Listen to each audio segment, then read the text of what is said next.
예, 하나님에 대한 존재의 양식을 우리가 첫 시간에 살펴봤어요. 하나님은 그러니까 모든 세상 사람들이 자기의 종교를 가지고 있는데 그 종교에 섬기는 그분, 그 신에 대한 존재의 양식들을 가지고 있다, 이렇게 말했습니다. 예를 들면 유대교나 혹은 이슬람교 같은 경우엔 하나님을 믿어요. 그런데 그 하나님의 존재의 방식이 무엇이냐? 유일한 분, 한 분밖에 없다라고 그렇게 믿습니다. 또 어떤 사람들은 그게 무슨 소리냐? 세상을 둘러봐라. 지금 있는 모든 물질, 사물마다 이게 다 신이다, 이렇게 생각하는 사람들도 있습니다. 그리고 또 그것이 아니라 하더라도 각자가 자기의 섬기는 대상을, 그것을 신이라고 믿는 그런 사람들도 있어요. 뿐만 아니라 이러한 신 존재 양식 가운데는 신이 어딨냐? 나는 신을 믿을 수 없다, 이렇게 말하면서 차라리 내 주먹을 믿지, 이렇게 말하는 사람도 있습니다. 이런 가운데에서 이런 다양한 이 신의 존재 방식에 대해서 우리 기독교는 어떤 입장을 취하느냐?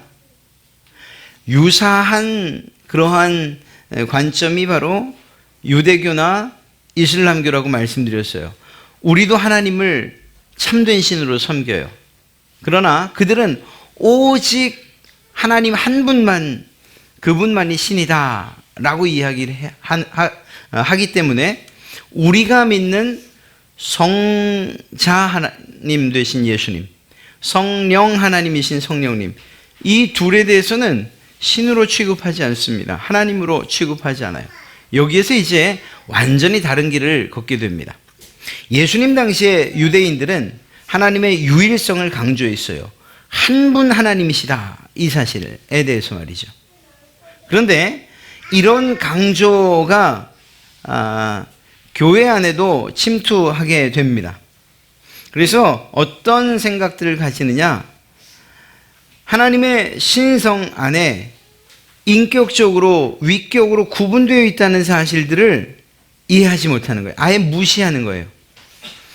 하나님만 하나님이시고 성부 하나님만 참된 신이시고 나머지 성자 예수님, 성령님 하나님으로 생각하지 않는 거예요. 이런 일들이 그 교회 안에 일어나기 시작을 합니다. 그러니까 잘못된 삼위일체에 대한 이해를 갖게 된 것이죠. 이런 상황 가운데서 터툴리안이라고 하는 교부가 삼위일체에 대한 주장을 처음 펼칩니다. 그래서 그것을 공식적으로 교리화하려고 했어요. 그런데 이것을 성경적으로 제대로 정립하는 일이 너무 힘들었어요. 그러다 보니까 이 터툴리안 같은 경우에는 성자를 성부 아래에 종속시킨 거예요. 그러니까 이 성부 하나님 아래로 성자 예수 그리스도를 둔 거예요. 그래서 성자 예수님은 종속되어 있는 이런 관계로서 이해를 하다 보니까 완전한 삼위일체에 대한 이해를 할 수가 없었죠. 자, 이런 상황 가운데에서 이런 오해가 있었음에도 불구하고 기독교 역사 300년간에 이 내용들을 정립해내진 못합니다. 이유가 있었어요. 매우 중요한 이야기이긴 하지만 콘스탄티노플 대제에 의해서 로마의 국교로 기독교가 인정되기 전까지는 어떤 상황이었는가? 교회가 아주 큰 핍박 가운데 있었어요. 고난을 당하고 핍박을 당하고 사느냐 죽느냐 하는 이 문제가 더 큰 문제였던 거예요. 삼위일체라는 것을 정립하는 것보다. 그러니까 매우 중요한 신학적인 주제인 줄 알면서도 그것들을 그냥 모른 척한 것이 아니고 그냥 무시한 것이 아니고 그보다 더 중요한 삶의 문제가 걸려 있었던 거지. 생존의 문제가. 그래서 그 부분을 깊이 있게 다루지를 못했습니다. 그러다가 주 300년 로마의 황제인 콘스탄티노플이라고 하는 이 황제에 의해서 기독교가 공인돼요. 그래서 숨어있던 기독교인들이 이제는 밖으로 나오게 됩니다. 카타콤에 숨어있던 사람들도 나오고, 난 믿는 사람입니다. 그럼에도 불구하고 숨기고 살았던 사람들도 이제는 표면적으로 내가 그리스도인입니다라는 사실들을 분명하게 밝히면서 살 수 있게 됩니다. 물론 이에 대한 부작용도 있어요. 나중에 우리가 종교개혁사를 한번 다시 공부하게 된다면 이 부분도 한번 다뤄보도록 하죠. 어찌되었거나 이 콘스탄티노플 대제에 의해서 기독교가 공인되면서, 그러면서 실제적으로 잠잠히 이 수면 아래로 가라앉혀져 있던 신학적인 문제들이 막 터져나오기 시작을 한 거예요. 예전엔 생존 때문에 그냥 무시하고 또 깊이 있게 연구하지 않았던 이런 문제들이 이제는 기독교가 국교가 되어버리고 공인되고 나니까 이제는 그 문제들이 막 터져나오기 시작한 것입니다. 이런 상황에서 알렉산드리아 교회의 사제였던 아리우스라고 하는 사람이 무슨 주장을 하는가 하면 예수는 하나님이 아니다, 이런 주장을 공식적으로 하게 됩니다. 이런 주장에 대해서 많은 사람들이 무슨 소리냐, 예수님이 하나님 아니시더냐, 성경적으로 그렇게 반박을 했으면 좋은데 이 아리우스의 주장에 많은 사람들이 동조를 하고 따라가게 돼요. 이때에 역시 알렉산드리아의 주교였던 아타나시우스라고 하는 사람이 이야기를 합니다. 무슨 소리냐, 예수는 하나님이시다라고 이렇게. 그래서 이 두 주장이 첨예하게 부딪히게 돼요. 결정이 나야 되지 않습니까? 이런 상황 가운데에서 말씀드렸던 콘스탄티누스 대제가 325년에 니케아라고 하는 곳에서 종교회의를 갖고 그 종교회의를 거쳐서 삼위일체 교리를 공식적으로 교리화합니다. 그래서 이 니케아 종교회의에서 이 아리우스를 이단으로 정죄하게 돼요. 그렇다고 해서 이 아리우스, 즉 이 이단이 사라졌냐? 그건 아니에요. 삼위일체에 대해서는 여전히 반대했고 또 그를 따르는 무리들이 지금까지도 있어요. 그러니까 삼위일체에 대한 이 교리가 선포되었고 그 뒤에도 계속 논쟁되어졌지만 참 감사하게도 이 니케아 종교회의를 거치면서 공식적인 교리화되었다는 사실, 그리고 그것을 바른 신앙의 기준으로 삼았다는 이 사실은 우리에게 매우 의미 있고 중요한 일이라고 할 수 있습니다. 자, 삼위일체에 대해서 우리가 처음 시작하면서 좀 살펴봤던 내용입니다. 그것은 다른 것이 아니었어요. 성부 하나님, 성자 하나님, 성령 하나님이 어떤 방식으로 존재하시는가, 어떤 방식으로 일하시는가에 관한 문제였습니다.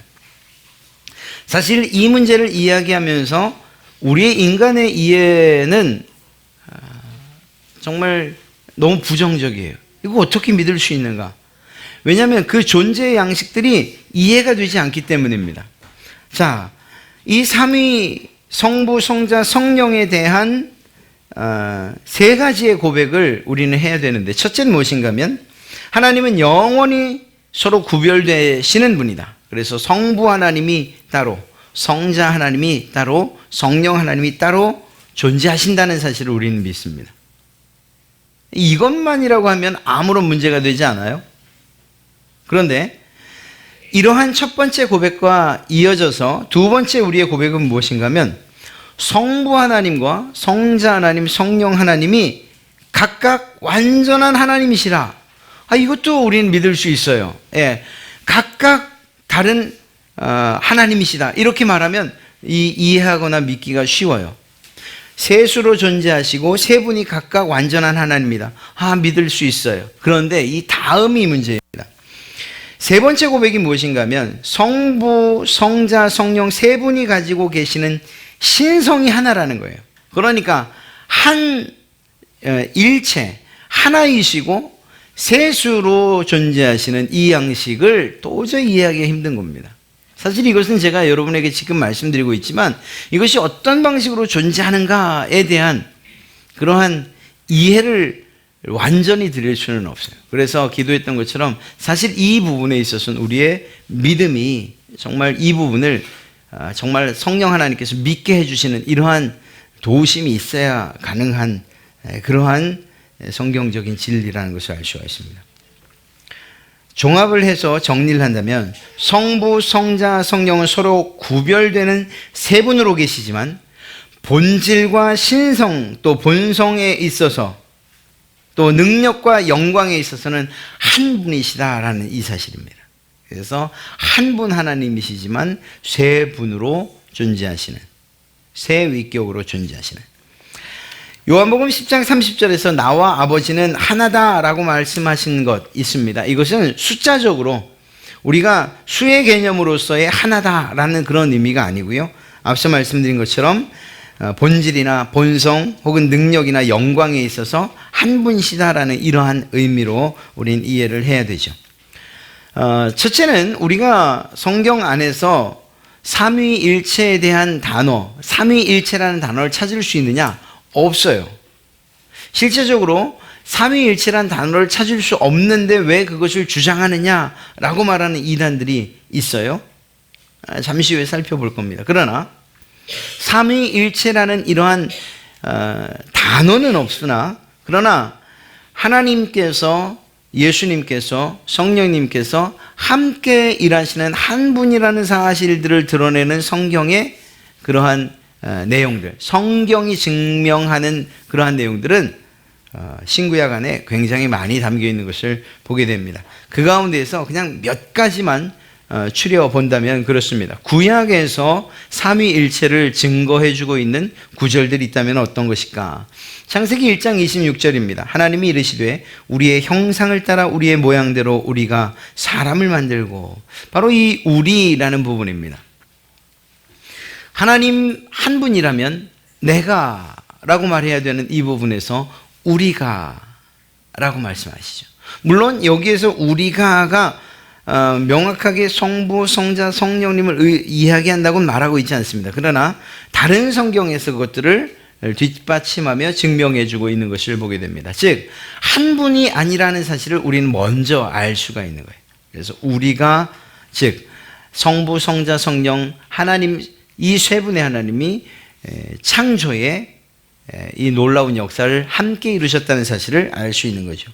이사야서 6장 8절에서는 이렇게 말하고 있습니다. 역시 우리라는 표현을 사용하시는데, 내가 또 주의 목소리를 들으니 주께서 하나님께서 이르시되 내가 누구를 보내며 누가 우리를 위하여 갈꼬라고 이야기하고 있습니다. 여기서 어떤 이들은 천사가 아니겠느냐, 천상계의 그 어떤 존재들을 이야기하는 건 아니겠느냐 말하지만, 그러나 그렇게 이해할 만한 근거도 사실은 없고, 또 같은 의미에서 창세기 1장 26절 및 다른 성경에서 말할 때 그 우리는 바로 성자, 성부, 성령님을 이야기한다는 이 사실들을 또 다른 성경에서 증명을 해주고 있습니다. 즉, 누가 우리를 위하여 갈고 하시니 그때 내가 이르되 내가 여기 있나이다 나를 보내소서 하였더니, 우리가 함께 일하시는 그런 성부, 성자, 성령 하나님을 알 수 있죠. 이사야서 61장 1절에서는 주 여호와의 영이 성령 이야기하고요. 내게 내리셨으니 이는 여호와께서 내게 기름을 부으사 가난한 자에게 아름다우신 소식을 전하게 하려 하심이라. 나를 보내사, 바로 이 보냄받는 예수 그리스도, 그리고 마음이 상한 자를 고치며 포로된 자에게 자유를, 갇힌 자에게 노임을 선포하며.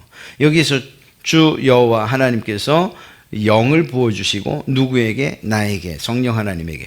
이것이 이뿐만 아니라 구약 안에 더 많은 삼위일체에 대한 증거의 구절들이 있는 것을 알 수가 있습니다. 신약도 마찬가지죠. 신약에서는 좀 더 명확하게 삼위 되신 하나님께서 함께 자리에 계신 것들을 이야기해 주고 있습니다. 마태복음 3장 16절부터 17절 예수님의 세례 장면인데요. 예수께서 세례를 받으시고 곧 물에서 올라오실 때 하늘이 열리고 하나님의 성령이 비둘기같이 내려 자기 위에 임하심을 보더니 하늘로부터 소리가 있어 말씀하시되 이는 내 사랑하는 아들이요 내 기뻐하는 자라 하시니라. 성령을 받으실 때에 예수님 그분이 계시고, 위로부터 내려오는 비둘기와 같은 성령님이 계시고, 그리고 하늘에서 말씀하시는 하나님이 계신, 그래서 삼위 하나님이 한 자리에 동시에 현현하신 이러한 장면이라고 알 수 있습니다. 또 마태복음 28장 19절에도 마찬가지입니다. 그러므로 너희는 가서 모든 민족을 제자로 삼아 더 명확하게 이야기하죠. 아버지와 아들과 성령의 이름으로. 그래서 여기는 분명하게 그 제자와 삼는데 제자로서 제자 삼음으로 보냄받는 이 일에 삼위 하나님께서 함께 역사하신다는 사실을 알 수가 있습니다. 성부 하나님, 성자 하나님, 성령 하나님 세 분. 요한복음 14장 16절에서도 말하죠. 내가 아버지께 구하겠으니, 예수님께서 말씀하시는 겁니다. 내가 아버지께 하나님께 구하겠으니 그때 또 다른 보혜사 성령님을 보내주실 것이라, 이렇게 이야기하고 있습니다. 그래서 성경 안에는 이뿐만이 아니라 더 많은 성경적 증거들이 성부 하나님과 성령 하나님, 성자 하나님의 이러한 삼위로 계신 하나님을 이야기하고 있습니다. 그리고 이 세 분이 능력이나 혹은 본성이나 본질 그리고 영광에 있어서 동등한 분이시라는 사실을 분명히 이야기해 주고 있죠. 그러나 그럼에도 불구하고 하시는 사역들이 또한 다르다는 사실, 그래서 세 위격으로 존재하신다는 사실을 성경은 우리에게 이야기해 주고 있습니다. 자, 이러한 내용들을 이해하는 것이, 완전히 이해하는 것이 쉽냐는 거예요. 정말 어려워요. 제가 이렇게 말씀드렸지만, 저에게 그냥 한마디만 더 하라고 한다면, 하나님께서 우리에게 이 사실에 대해서 믿을 수 있는 믿음 주시기를 바랍니다. 이렇게 이야기하고 싶을 정도예요.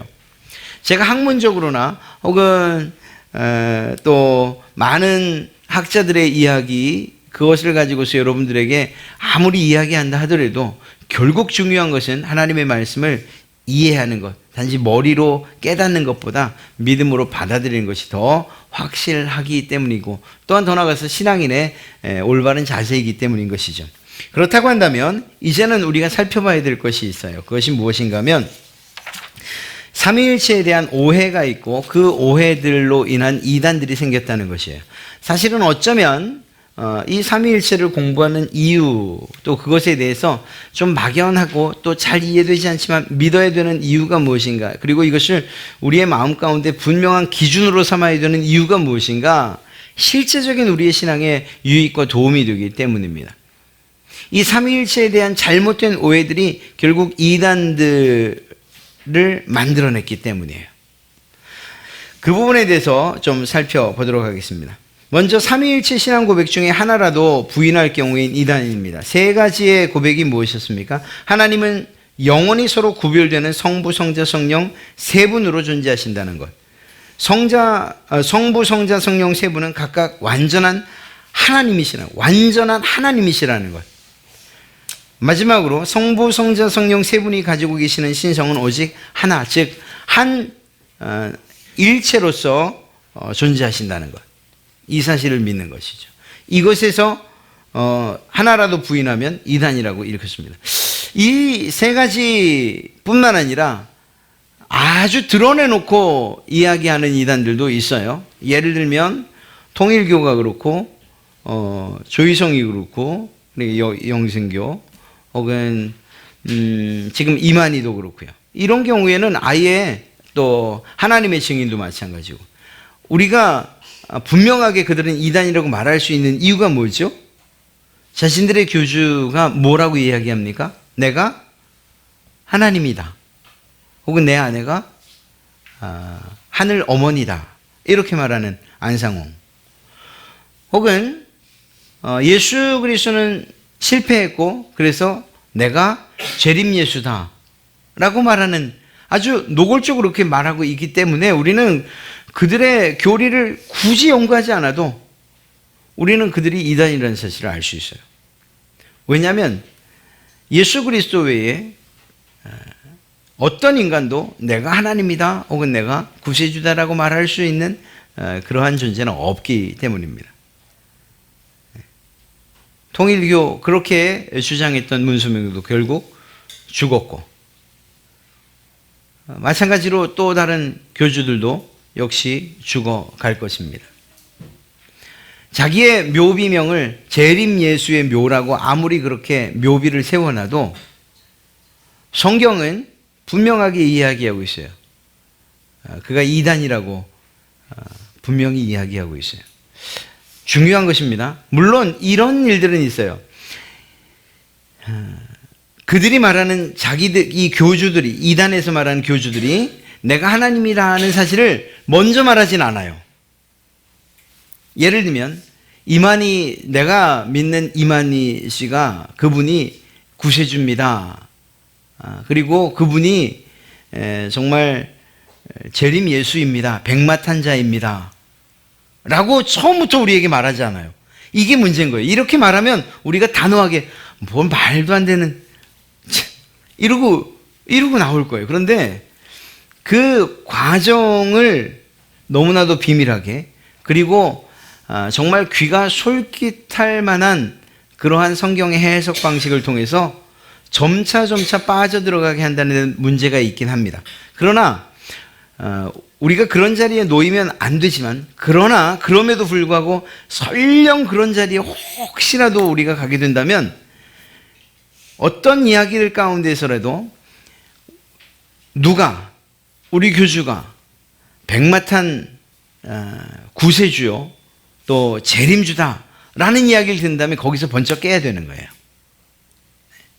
그러니까 삼위일체에 대한 교리 이전에 이 세상 그 어떤 인간도 내가 하나님이요, 내가 구세주요, 내가 재림주요 라고 말할 수 있는 그런 사람은 단 한 사람도 없다는 사실을 먼저 좀 마음에 탁 새겨 놓으셔야 된다는 거예요. 아주 공공연하게 이야기하잖아요. 내가 하나님이요, 내 아내가 하늘 어머니요. 아니, 그 말이 그렇게 쉽게 믿어지냐 말이에요. 우리의 마음 가운데에 이러한 기준이 흔들려서는 안 된다는 거예요. 제가 이렇게 계속 강조하는 것은 이런 유혹들이 우리의 주변에 사실은 너무나도 많기 때문입니다. 자, 그러면 이제 이렇게 터무니없어 보이는 내가 하나님이라고, 내가 구세주요, 내가 재림주라고 말하는, 내가 예수 그리스도라고 말하는 이런 사람들에 대해서는 우리가 선을 분명하게 그을 수가 있겠죠. 그런데 그것 말고 삼위일체, 우리가 지금 공부한 이것에 대해서 오해하거나 또 잘못 주장하는 이러한 주장들이 있다는 것을 먼저 좀 살펴보면서, 그러면 거기에서 파생되어 있는 이단들이 혹시 있겠는가 좀 살펴보려고 합니다. 삼위일체를 잘못 이해한 거예요. 시벨리우스주의나 혹은 양태론이라고 이야기합니다.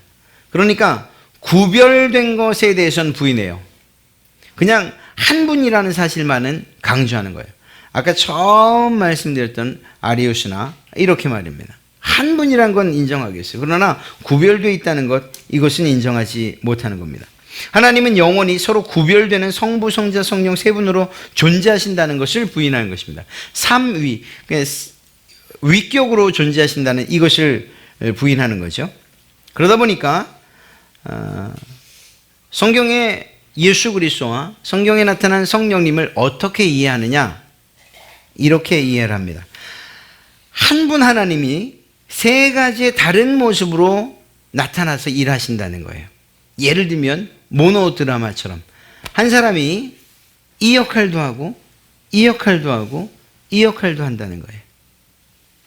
이렇게 삼위일체를 왜곡하고 있는 것입니다. 그러니까 이렇게 말하는 거죠. 창조와 구약 시대에는 하나님으로 일하셨고, 또 동일한 하나님께서 십자가와 구속의 시대에는 예수님으로 일하셨고, 그러면 하나님은 있는 건가요? 창조 때 했던 하나님은 없는 거죠. 그리고 오순절 이후의 교회 시대는 예수님의 모습은 없고 성령 하나님으로만 일하신다는 거예요. 이렇게 시대별로 어떤 때는 하나님으로 일하시고, 어떤 때는 예수 그리스도로 일하시고, 어떤 때는 성령님으로 일하신다. 그러면 한 시대에 하나님으로 일할 때는 여기에는 다른 분이 계시는 겁니까? 안 계시는 거죠. 신약 시대에 예수님으로 일할 때는 구약에 하나님이 계시는 겁니까? 안 계시는 거예요. 교회 시대에 성령님이 계시냐? 아니에요. 그냥 예수님 그분으로만 일하시는 거예요. 성령 시대에 지금 이 시대에 성령님으로 일하신다 할 때는 구약의 하나님은 빈자리가 되고 신약의 예수님도 빈자리가 되고 성령 하나님으로 일하신다는 거죠. 그러니까 시대별로 각각 다르게 나타났다고 주장하는 겁니다. 이걸 이해시키기 위해서 무엇이라고 말하는가 하면, 야, 여기 물이 있어요. 0도씨에서는 어떻게 되죠? 고체가 되는 딱딱한 얼음이 되죠. 그런데 이 물이 평상 이 상온에서는 어떻게 됩니까? 물로 존재하죠. 액체로. 그리고 100도씨가 넘으면 어떻게 되죠? 예, 수증기가 돼서 기체가 되죠. 고체와 액체, 기체로 똑같은 하나가 그 상황과 상태에 따라서 마치 하나님께서도 마찬가지라는 것입니다. 구약시대에는 하나님으로 일하시고, 그리고 신약시대에는 예수님으로 일하시고, 지금 교회시대에는 성령님으로 일하신다. 그래서 이렇게 한 하나님이 각각 다른 모습으로 일하신다, 이렇게 주장하는 것입니다. 중요한 것은 무엇인가 하면, 만약에 이런 주장이 맞다고 하면 그 자리가 비는 거예요. 자리가. 지금 시대에는 두 자리가 비겠죠. 어떤 자리가 빌까요? 신약 시대에 일하셨던 예수님의 자리가 비고, 창조 시대에 일하셨던, 구약 시대에 일하셨던 하나님의 자리가 비는 거예요. 즉 다시 말해서 이런 거죠. 이 남자가 혹은 여자가 이 역할을 해요. 가정에 있을 때는 아빠와 엄마의 역할을 해요. 그런데 직장으로 가면 직장인으로서 혹은 사장으로서, 부장으로서 역할을 해요. 교회에 오면 집사님으로, 권사님으로 일을 해요. 있는 곳에 따라서 달라진다는 거예요. 중요한 것은 이 셋이 한 공간에, 한 시간에 함께 있을 수 있냐는 거예요. 이 부분을 설명하지 못하는 겁니다. 그래서 이 양태로는 성경을 잘못 이해한 것이라고 말할 수 있어요. 왜 문제냐면, 연합 오순절 교회라고 하는 유나이티드 펜타코스티 또 처치라고 하는 이러한 미국에 있는 이러한 교단 같은 경우에 이러한 양태론을 주장하는데요. 성자와 성령의 인격을 그분들이 하신 이 일을 인정하지 않는 거예요. 하나님께서 다 하신 거니까, 성부 하나님께서 다 하신 것이니까 성자 하나님의 일하심, 그 안에서 나타났던 이 인격들, 성령 하나님을 우리는 인격적이신 분이라고 말하는데 그 인격들을 전혀 인정하지 않는 것입니다. 이러한 문제가 이 양태론에는 있는 거예요. 아리우스주의도 마찬가지입니다. 아리우스주의는 두 번째 고백인 성부, 성자, 성령 세 분은 각각 완전한 하나님이시다, 완전한 하나님이시라는 사실을 부인해요. 그러다 보니까 문제가 생기죠. 예수님을 하나님으로 인정하지 않는 거예요. 성령님도 하나님으로 인정하지 않아요. 오직 하나님은 하나님 한 분뿐인 거예요. 그러다 보니까 예수님을 어떻게 표현합니까? 창세 전에 성부로부터 창조된 존재로 예수님을 이해하는 겁니다. 오직 하나님 한 분만이요. 하나님은 한 분만 계셔야 되니까 말입니다. 그러니까 성자 예수님은 만들어진 존재예요. 창조된 존재로 그렇게 여기는 겁니다.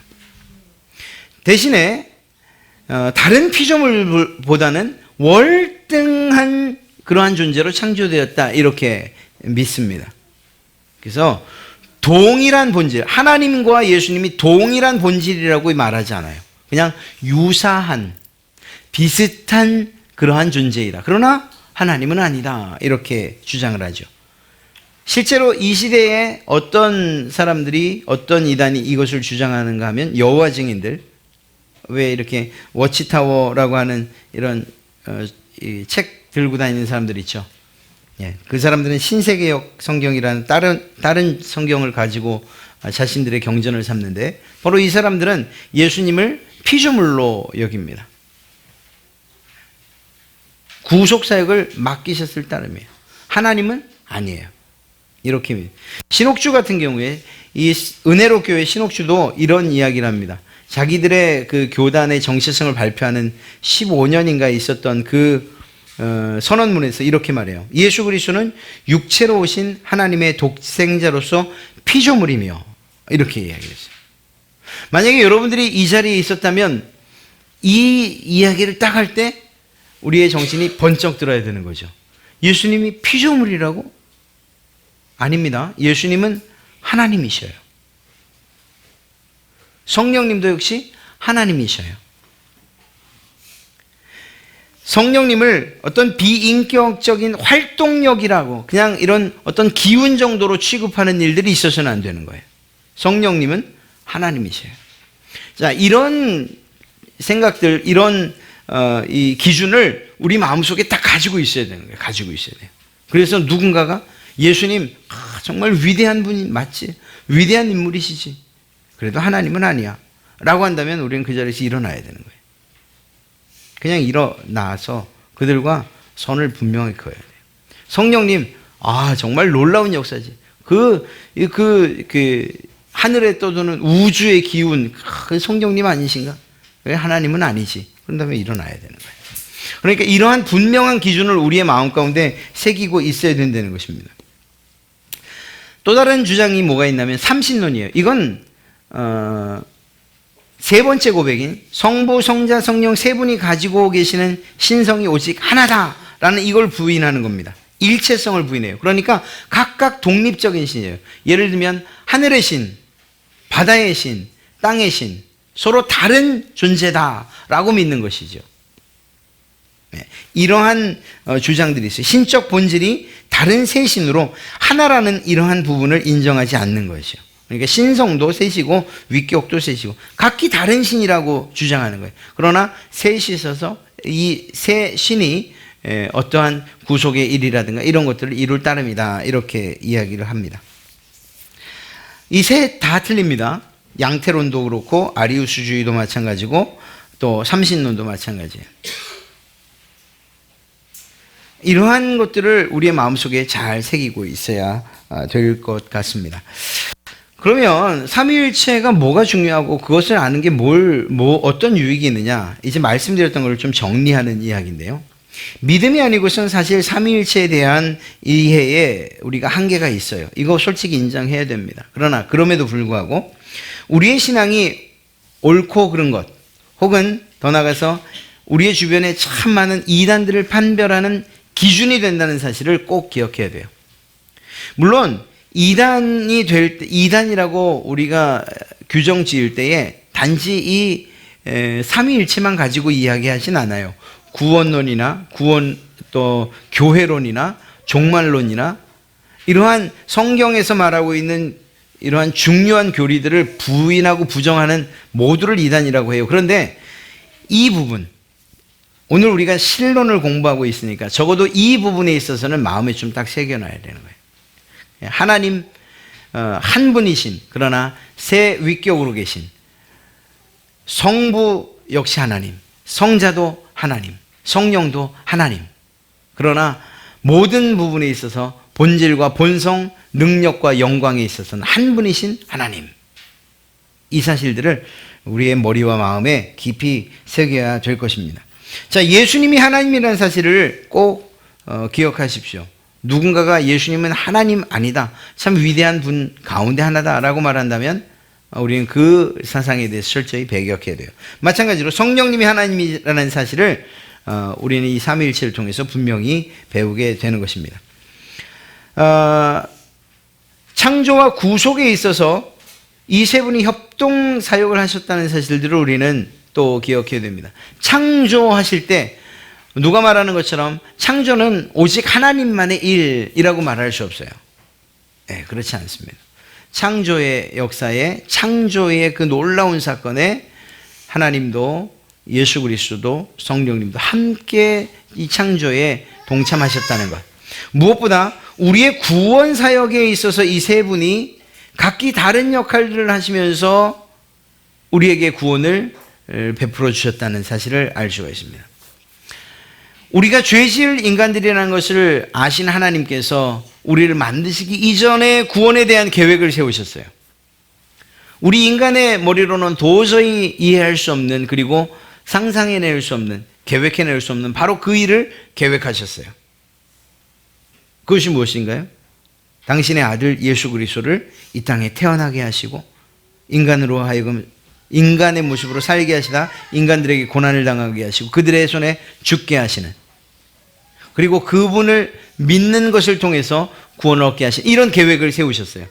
그리고 예수 그리스도가 승천하신 이후에는 성령 하나님을 통해서 지역과, 그러니까 공간과 시간에 제한받지 않고 그 구속을 적용시킬 수 있는 그분, 성령님을 보내주시기로 하나님이 계획하셨어요. 하나님이.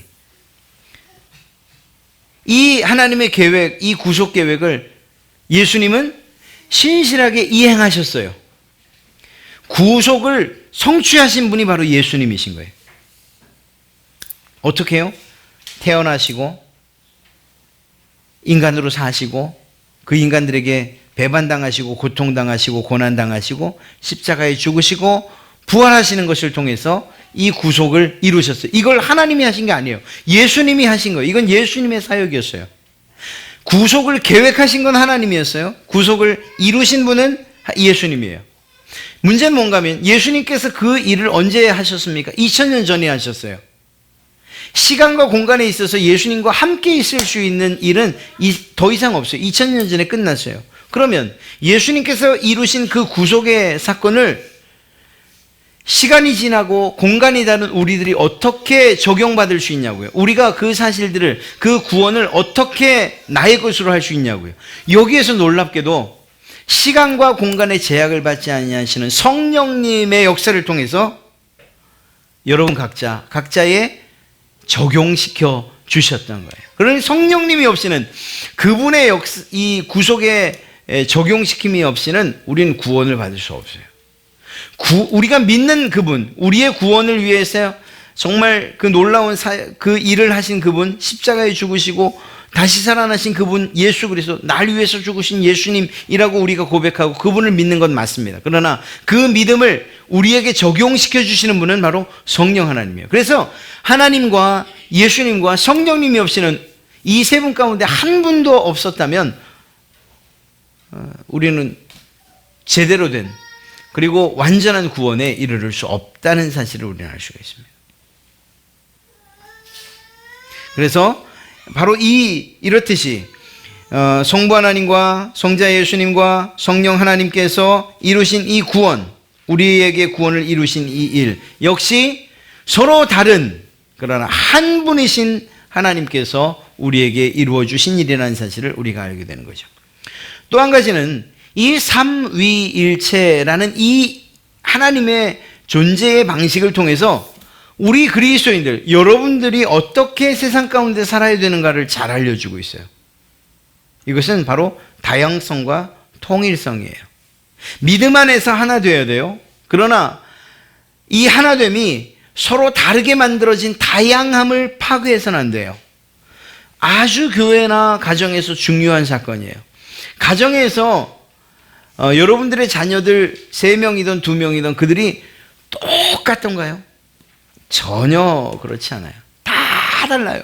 어쩜 그렇게 다른지 몰라요. 여러분들 가운데 어떤 어머니들 이야기하셔요.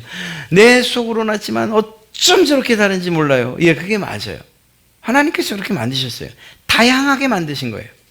그러나 한 어머니 아래서, 한 가정 안에 있다는 통일성을 해치지 않는 한에서 이 다양성은 존중이 되어야 돼요. 예를 들어서 어머니가 내 마음에 맞는, 내 스타일에 맞는 방식대로 아이들을 강요해서 하나 되게 하려는 일은 해서는 안 되는 거예요. 아이들은 그 아이들 나름대로의 특성이 있고 다양성이 있어요. 그것들을 존중해 줘야 되는 거죠. 그러나 그 다양성을 가진 자녀들이 가족의 하나됨을 깨뜨려서는 안 돼요. 성령 하나님, 성자 하나님, 성부 하나님이 서로 다른 방식으로 존재하지만 그러나 한 분이신 것처럼 교회도 마찬가지입니다. 교회는 예수 그리스도로 인하여서 구원받은 자들, 세상으로부터 분리되어서 정말 이 하나님의 자녀된 사람들이 모인 그런 하나의 공동체예요. 예수님 때문에, 하나님 때문에 하나 된 가족이에요. 이것을 무시해서는 안 돼요. 이 통일성을 무시해서는 안 돼요. 그런데 이 통일성이 각자 가지고 있는 이 다양함을 무시해서는 안 돼요. 예를 들면 제가 원하는 방향으로 온 성도들을 다 당신들은 이렇게 믿어야 됩니다. 혹은 제 뜻을 따라와야 됩니다. 이런 방식은 옳지 않아요. 교회 안에서는 다른 것도 마찬가지지만 각자 다 달라요. 성경도 그것을 말하고 있어요. 주신 은사도 다르고 그 지체들마다가 다 달라요. 역할도 달라요. 생김도 달라요. 출신도 다르고 또 생각도 다르고 이 모양도 다르고 하여튼 같은 것이 없어요. 우리 교회가 더 성장을 해서 뭐 1000명이 되고 2000명이 돼도 다 달라요. 쌍둥이도 다를 거예요. 무슨 말인가 하면 그 다양함들은 존중되어야 되는 거예요. 그래서 정말 여러분들 안에 있는 이제 지도자들이라고 할 때에 뭐 예를 들어 교육부서 뭐 유치부, 유초등부 혹은 뭐 중고등부 혹은 청년부 혹은 여전도회, 남전도회 이 기관에서 서로 다양함을 인정해 주세요. 다른 의견들이 나올 수 있다는 그것을 먼저 가지고 계셔야 돼요. 동시에 이 다양한 사람들이 그저 자기의 소리만 낼 것은 아니라는 거예요. 왜냐하면 통일된 하나의 공동체로서 하나님이 세우셨기 때문에 이것들이 이 다양함과 통일성이 조화를 잘 이룰 때 건강한 공동체가 되는 거예요. 가정도 그렇고 교회도 마찬가지예요. 이 모델을 우리는 어디서 보느냐고요? 삼위일체 하나님에게서 보는 거예요. 서로 다른 역할들과 다른 사역들을 하시지만 그러나 의견의 대립이 없으신 동일한 똑같은 한 분 하나님으로서 영광과 존귀를 받으시기 합당하신 한 분 하나님, 그 존재의 방식, 삼위일체의 존재의 방식이 우리의 교회 안에도 여러분의 가정에도 있어야 된다는 거죠. 이렇게 우리의 실제적인 삶에도 적용해 볼 수 있는 그러한 교리라는 것을 말씀드립니다. 삼위일체 교리가 사실은 가장 어려워요. 이 신론을 공부하는 데 있어서 하나님에 대해서 연구할 때에 이 존재의 방식이 가장 어려워요. 정말 가장 어려워요. 어쩌면 다음부터는 좀 쉬운 부분들을 우리가 공부하게 될지도 몰라요. 정말 여기까지 오신 건 정말 잘한 거예요. 그래도 중요한 거예요. 마음에 난 다 모르겠어요. 그냥 오늘 목사님 말씀하신 대로 하나님 한 분이시구나.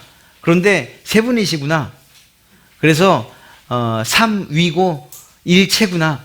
그냥 나 그것만 생각하게 그 정도만 해주셔도 저는 아주 성공했다고 생각할 겁니다. 그리고 그것이 여러분의 마음속에 있어서 첫째는 기도하시면서 잘 이해되게 해달라고 또 믿어지게 해달라고 그리고 또 세상의 여러 이단들이나 문제들을 만날 때에 그것이 딱 중심에 있어서 구분하고 구별하고 판단할 수 있는 그런 기준이 되게 해달라고 이것이 우리의 기도의 제목이 되어야 할 줄로 믿습니다.